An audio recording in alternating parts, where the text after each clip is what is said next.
In the support services, the dashboard allows to view some indicators, KPIs, related to customer support.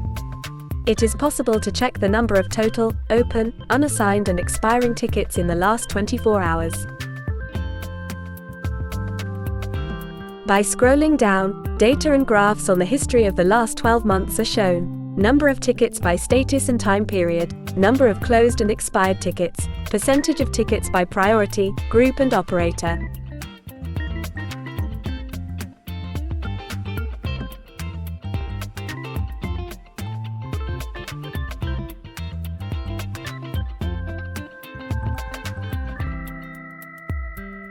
Finally, it is possible to check the number of tickets managed by individual operators and groups, and to obtain data on the average duration of connections in addition to the total number of connections made and the duration.